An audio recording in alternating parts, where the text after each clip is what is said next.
بسم الله الرحمن الرحيم والفجر وليال عشر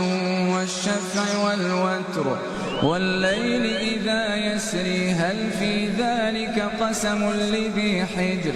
ألم تر كيف فعل ربك بعاد إرم ذات العماد التي لم يخلق مثلها في البلاد وثمود الذين جابوا الصخر بالوادي وفرعون ذي الأوتاد الذين طغوا في البلاد فأكثروا فيها الفساد فصب عليهم ربك سوط عذاب إن ربك لبالمرصاد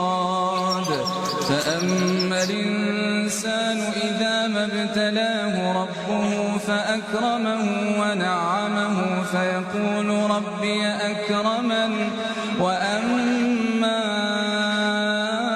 إذا ما ابتلاه فقدر عليه رزقه فيقول ربي أهانني كلا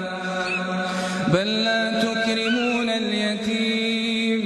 ولا تحضون على طعام المسكين وتأكلون التراث أكلا لما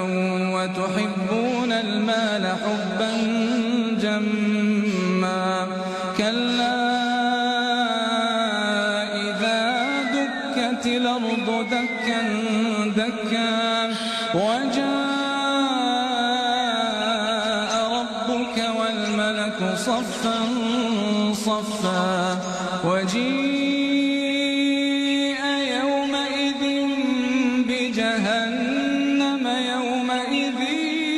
يتذكر الإنسان وأنى له الذكرى يقول يا ليتني قدمت لحياتي فيومئذ لا يعذب عذابه أحد ولا يوثق وثاقه أحد يا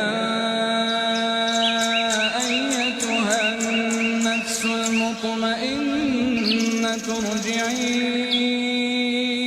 إلى ربك راضية مرضية فادخلي في عبادي وادخلي جنتي.